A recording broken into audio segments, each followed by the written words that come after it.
Hello दोस्तों, scholar solution में आपका स्वागत है। मैं हूं आपका दोस्त इलिया सर और आज इस वीडियो लेक्चर में हम लोग बात करने वाले हैं ऑपरेशंस ऑन सेट के बारे में। तो चलिए लेट्स बिगिन।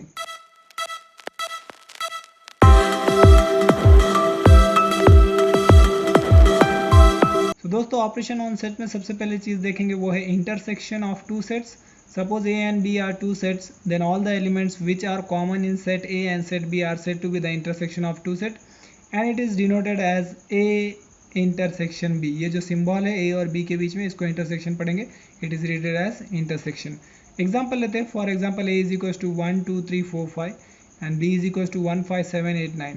अब अगर ए में और बी में जो चीज़ें कॉमन आपको दिख रही है वो इंटरसेक्शन है। जैसे 1 ए में भी है और बी में भी है, 5 ए में भी है और बी में भी है, तो ये दोनों चीज़ें जो है ए और बी में कॉमन है, तो इसको हम लोग बोलेंगे कि A intersection B is equal to 1,5। इसे वेन डायग्राम से कैसे डिनोट करेंगे? तो ए सेट ड्रॉ करेंगे और बी सेट ड्रॉ करेंगे। दोनों के बीच में जो कॉमन है वहाँ पर हम लोग लिख देंगे 1 और 5, क्योंकि दोनों में आ रहा है 1 और 5। अब 1 और 5 ए में से चला गया है सपोज, तो ए में क्या क्या बचा है? ए में बचा है 2 3 एंड 4, तो यहाँ मैं लिख दूंगा 2 3 एंड 4। और 1 और 5 बी में से भी चला गया, तो यहाँ पर बचा है 7 8 एंड 9, तो यहाँ पर मैं लिखूंगा 7 8 and 9। So has this is set A and this is set B और 1 और 5 जो है उसका इंटरसेक्शन है। एग्जाम्पल नंबर 2 की तरफ चलते हैं। Suppose A is equal to A B C D E and B is equal to E F G H I. अब यहाँ पे भी दोनों में ए और बी में कुछ कॉमन है, तो वो है एलिमेंट ई। एक ही अल्फ़ाबेट जो है कॉमन है, तो यहाँ पर लिखेंगे A intersection B is equal to E. Venn diagram से समझने की कोशिश करते हैं। दो सेट ड्रॉ कर दूंगा ए और बी, दोनों का जो इंटरसेक्शन है वो ई है, यहाँ पर मैं ई लिख देता हूँ। अब ए में से अगर ई चला गया तो क्या बचा है हमारे पास? That is A B C D, तो यहाँ पे मैं लिख देता हूँ A B C and D. और अगर बी सेट में से भी ई चला गया तो हमारे पास क्या क्या बचा है वो यहाँ पर लिखना पड़ेगा, F G H and I. So this is the Venn diagram for example number 2। आइए चलते हैं और आगे बढ़ते हैं। Properties of intersection of two sets, उसमें जो फर्स्ट प्रॉपर्टी है, अब ये इंटरसेक्शन के ही जो है प्रॉपर्टीज़ है। यहाँ पर जो फर्स्ट प्रॉपर्टी वो दिया है कि A intersection B, if A is intersection with B then B is also intersecting with A. यानी दो सेट है ए और बी, ए अगर बी को इंटरसेक्ट हो रहा है तो इसका मतलब है कि बी भी जो है वो इंटरसेक्ट हो रहा है ए को, जैसे आप एग्जाम्पल में देख सकते हैं यहाँ पे वेन डायग्राम में। एग्जाम्पल नंबर 2, यहाँ पर जो प्रॉपर्टी नंबर 2 है वो है if A is the subset of B then A intersection B is equals to A. For example if A is the subset of B, तो ए का मैं वैल्यू ले लेता हूँ सपोज 1 2 एंड 3, ठीक है, और बी एक है इसमें सेट ले लेंगे और ऐसे बताएंगे कि A is the subset of B. तो यहाँ पर मैं लिख देता हूँ 1 2 3 4, है ना। तो ए इंटरसेक्शन बी क्या हुआ? ए इंटरसेक्शन बी यानी दोनों में जो कॉमन है वो, यानी 1 2 3, है ना। तो ए और ए इंटरसेक्शन बी तो सेम हुआ, तो वही बोला है कि A is the subset of B, A is the subset of B then A intersection B is equals to A. Venn diagram से बताएंगे तो कुछ इस तरह से आ जाएगा वो कि ए जो है बी के अंदर आ जाएगा। यहाँ पर ए में है 1 2 3 और बी में है 4 और ए इंटरसेक्शन बी भी जो है 1 2 3 है, यानी A intersection B is equals to A. आइए चलते हैं इसके जो थर्ड यहाँ पर प्रॉपर्टी है उसके तरफ। थर्ड प्रॉपर्टी अगर आप देखेंगे तो यहाँ पर आपको दिया है कि if B is the subset of A then A intersection B is equals to B. अगर बी सबसेट है ए का, सपोज मैं बी के वैल्यू ले लेता हूँ 1 2, ठीक है, और ए के मैं वैल्यू ले लेता हूँ यहाँ पर एलिमेंट्स 1 2 3। अब जो ए इंटरसेक्शन बी होगा वो बी हो जाएगा, क्योंकि दोनों में जो कॉमन है वो 1 और 2 है। तो if B is the subset of A then A intersection B is equals to B. ये भी वेन डायग्राम कुछ इसी तरह से आएगा कि अंदर बी आएगा और बाहर से ए। यहाँ पर बी में जो जो एलिमेंट्स है वो है 1 और 2 और ए में जो बचता है वो है 3, तो ए इंटरसेक्शन बी जो है वो 1 और 2 हो जाएगा। आइए चलते हैं इसके प्रॉपर्टी नंबर 4 की तरफ। प्रॉपर्टी नंबर 4 दिया है कि if A intersection B is the subset of A then A intersection B is also subset of B. For example a is equals to 1 2 3 4 and b is equals to 3 4 5 6, ठीक है। तो a intersection b क्या हुआ? a intersection b यानी दोनों में जो common है वो, दोनों में कॉमन है 3 और 4, तो 3 और 4 अगर आप देखेंगे तो ये a में भी आ रहा है और b में भी आ रहा है, तो हम बोल सकते हैं कि a intersection b is the subset of a also and a intersection b is the subset of b also. तो अगर ए इंटरसेक्शन बी ए का सबसेट होता है तो A intersection B automatically B का भी सबसेट हो जाएगा। कब होगा? जब ए और बी में कुछ कॉमन हो। ठीक है, तो यहाँ पर ये सेट कुछ इस तरह से आ जाएगा। दोनों में जो कॉमन है वो लिख देंगे, वो है 3 एंड 4। अब 3 एंड 4 छोड़कर ए में क्या बचा है, दैट इज़ 1 एंड 2, और 3 और 4 छोड़कर बी में क्या बचा है, दैट इज़ 5 एंड 6, जो इस सेट में आ जाएगा। सॉरी, यहाँ पर आ जाएगा 1 एंड 2 क्योंकि यहाँ सेट ए दिया है, और यहाँ पर आ जाएगा 5 एंड 6 बिकॉज इस साइड में सेट बी दिया है।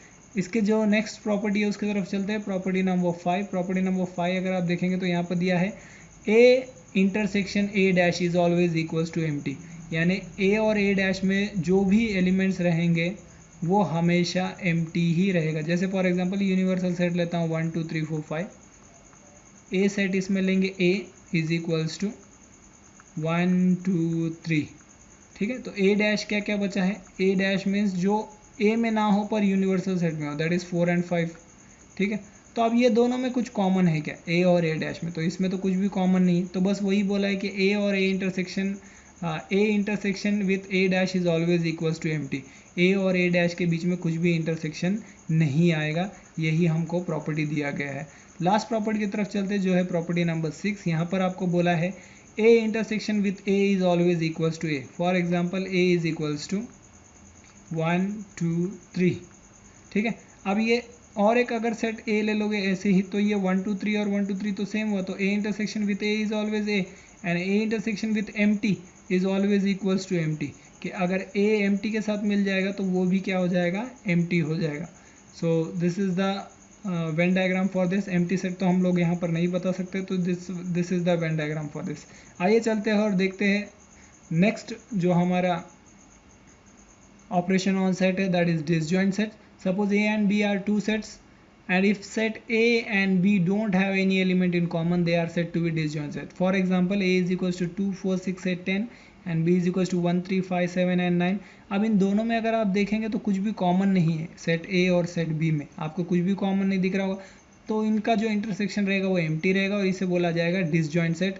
इसे अगर आप वेन डायग्राम से ड्रॉ करोगे तो ये दोनों जो अंदर के फिगर है वो अलग अलग आएंगे, set A and set B will be different. A में जो है हम लोग लिख देते हैं 2 4 6 8 एंड 10, और बी में हम लोग लिख देंगे 1 3 5 7 and 9। So this are the example for disjoint set. आइए चलते हैं थर्ड ऑपरेशन की तरफ जो है union of two set. Suppose A and B are two set, then all the elements of set A and set B put together will form a union of two set. दो या दो से ज़्यादा set को एक साथ लाना इसे बोला जाएगा union, and it is denoted with you, यानी ए यूनियन बी से ऐसे रीड किया जाएगा। एग्जाम्पल के थ्रू समझते हैं। Suppose A is equal to 1 2 3 and B is equal to 4 5 6।